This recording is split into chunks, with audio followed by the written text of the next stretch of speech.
Imagine that you have a pill in front of you, and that pill can make you more creative. It can improve your energy. It can improve your memory. It can make you more tolerant to stress and make you more focused. Perhaps it can even make you smarter. Now, such a pill would sound too good to be true, right? But there actually is such a pill, and it's called physical exercise.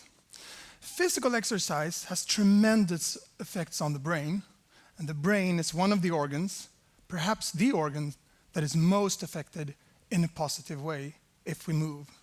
I think that all of you know that you will feel better if you exercise, but what most people do not know is that it will increase basically all their cognitive functions. Memory, creativity, attention, it all gets better. So let's look at one of those functions, memory. Now, the sad truth is this. Memory shrinks as we get older. It gets physically smaller. The red structures you see here is the hippocampus. That's the memory center of the brain. It has other functions as well, but it's very important for memory. And we have two hippocampus, one in the left hemisphere of the brain and one in the right. Hippocampus reaches its peak size when you're about 25, 30. Thereafter, it starts to shrink, and it does so by up to 1% per year for the rest of your life. Now, that development has been thought to be inevitable. There's no way to change this. We have known that if you drink a lot of alcohol or use narcotics, the hippocampus will shrink faster. But to slow down the shrinkage has been thought to be impossible. Until researchers in California started believing that maybe this could be affected by physical exercise. And why did they think about physical exercise? Why didn't they think about crossword puzzles or Sudoku or something like that? Well, they had seen that when you put a running wheel into the cage of laboratory mice, the mice will start running on the wheel, and then they will form new brain cells in the hippocampus. And they form lots of new brain cells in the hippocampus. The hippocampus actually grows. Now, those results were from mice. Can you automatically assume that the same thing happens for humans? No, you cannot, of course. You have to test it first. And such an experiment has been made. About 100 individuals were collected and divided into two groups. One group that got to walk 3 times a week, 40 minutes every time, fast walk. They were not running. The other group did stretching exercises 3 times a week, 40 minutes every time, with the big difference that the stretching group did not increase their pulse. Now, this lasted for 12 months, and the size of the hippocampus was measured before this 12-month period and after. And when you measure the size of the hippocampus, you do so by MRI scanning. So what had happened? Well, if we look at the stretching group, their hippocampus had shrunk by 1.4% during the year. It was 1.4% smaller, which was a pretty expected result, since it does shrink about 1% per year. But what was very surprising was what one saw when one looked at the walking group, because their hippocampus had not decreased in size, but grown by 2%. So instead of getting 1 year older, it had gotten 2 years younger in terms of size. Now, the yellow structures you see there, that's the hippocampus, and you see the brain in a section like this on this picture.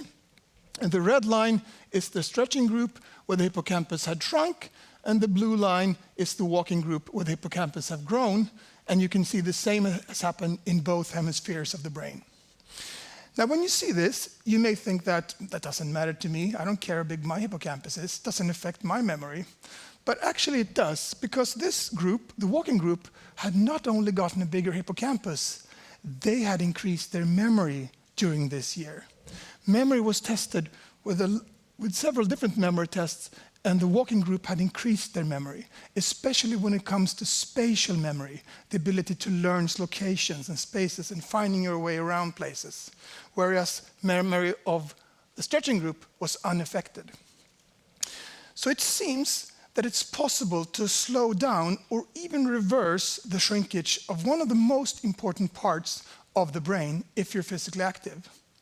Now, this is just one in a long line of astonishing results that we've seen during the last years when it comes to how physical activity affects the brain. And these are some others.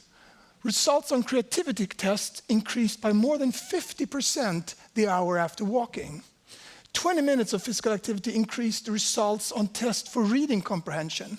That was for kids that was tested in school. And running increases our well-being so much that it's actually comparable to antidepressants for mild and moderate depressions.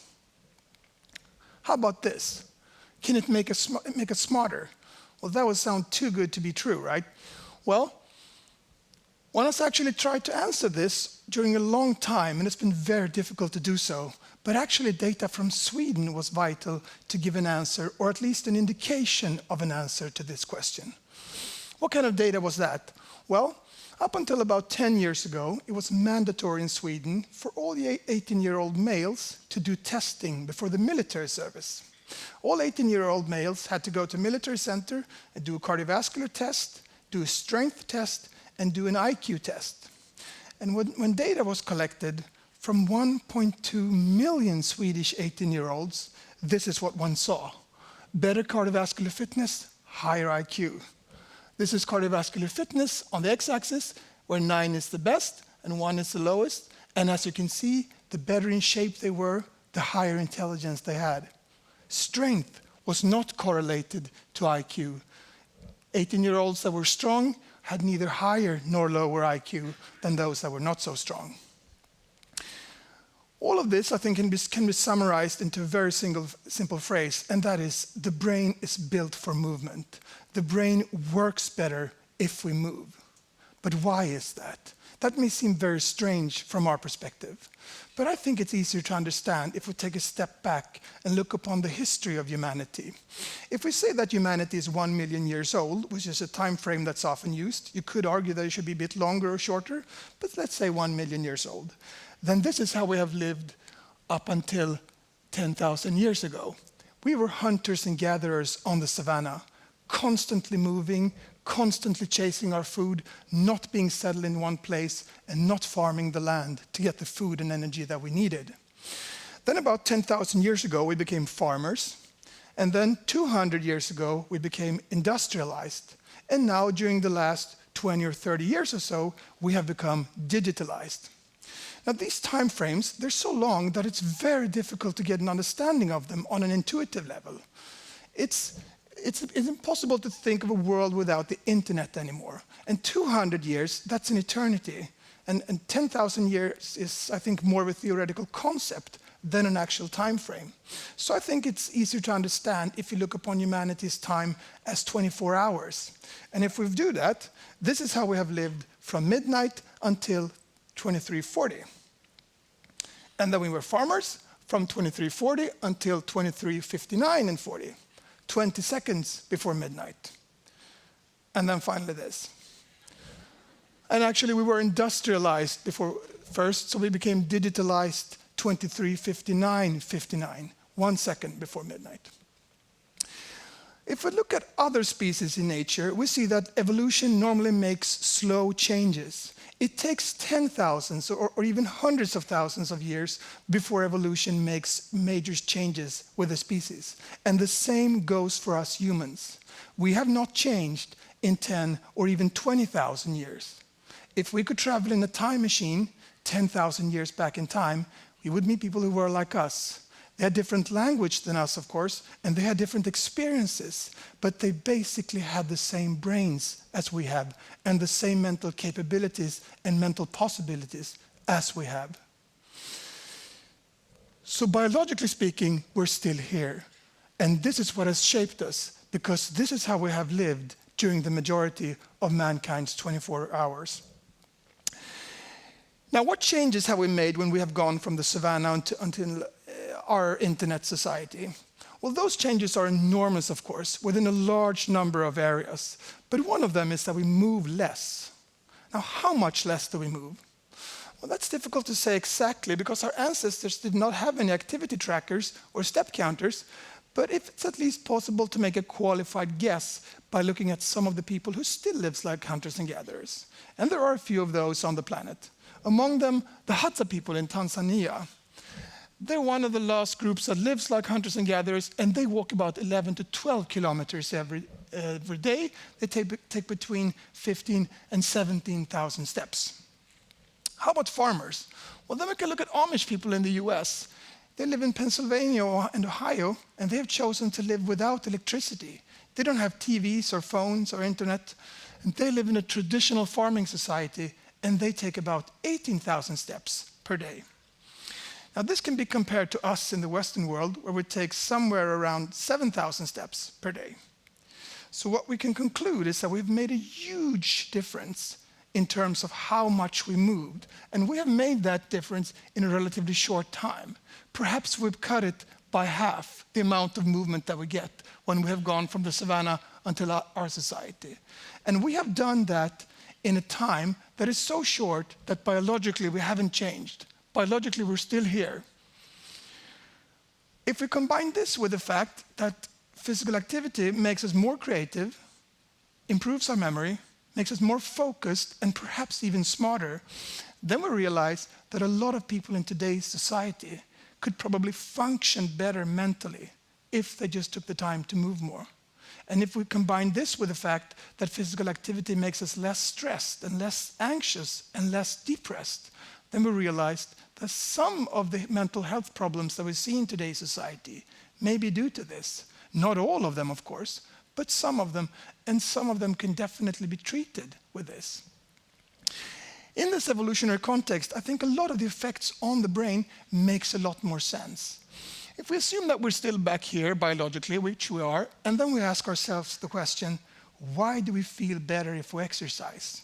Well, our ancestors, they didn't run to go for the marathons.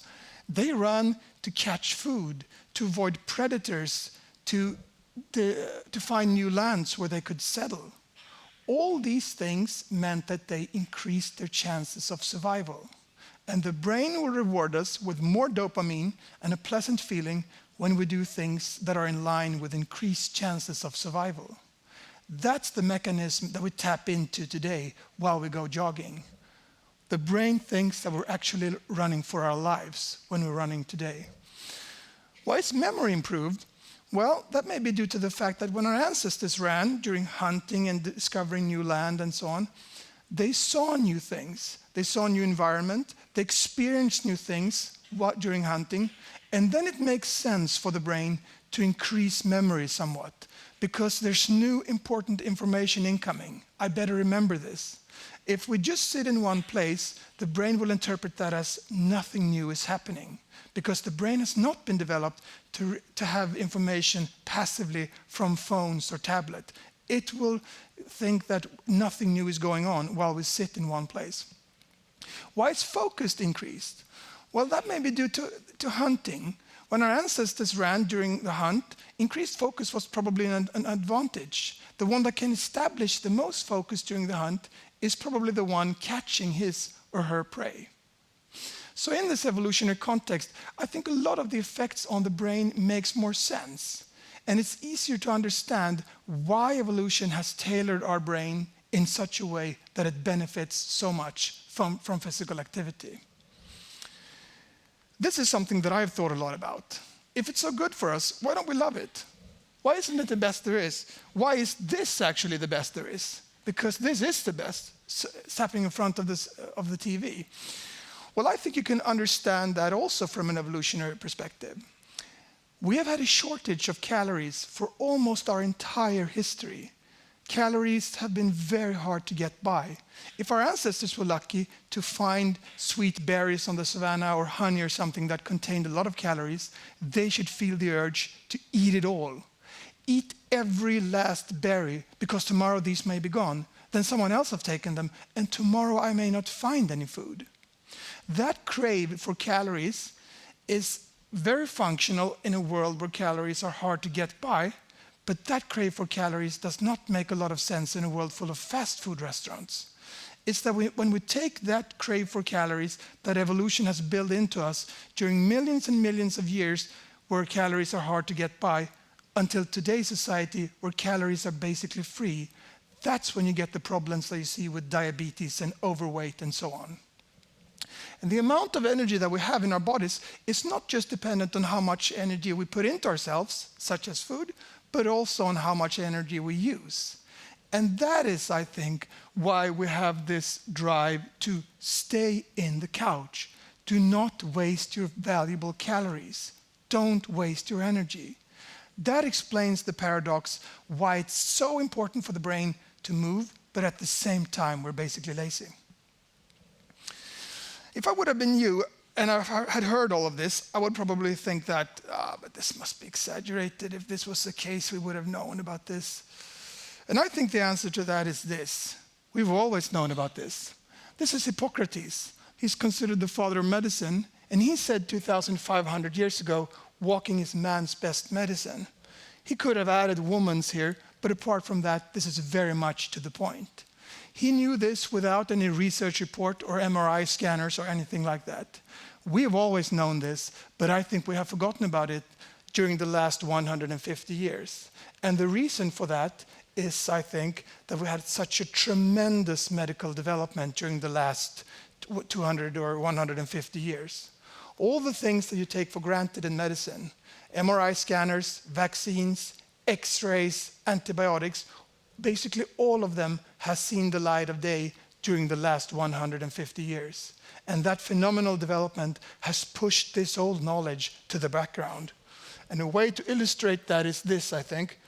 Which one that doesn't fit here without thinking too much? The MRI scanner, the Da Vinci robot, this cancer-seeking molecule, or these? Of course we take away these because they remind us of the fitness industry. And there's nothing wrong with the fitness industry, but we don't attach any medical value to it. That's the kind of mistake we make over and over again. We think that something as simple as these cannot be worth as much as all of these technologies that billions and billions and billions of dollars has been put into. But actually they can. And I would say that this one beats them all, actually. And a lot of the findings on how the brain is affected by physical exercise has been done with MRI scanner. And it's almost an irony, I think, that one of the most advanced medical technologies we have is now helping us rediscover one of the least advanced or most simple medical technologies, namely these, or whatever you like to put on when you go exercising. I sometimes get the question, what does exercise mean to you? And this is how I see it. It's a step back to the lifestyle that we have been developed for. So forget about your association to sports. Exercise is about something much more fundamental than that.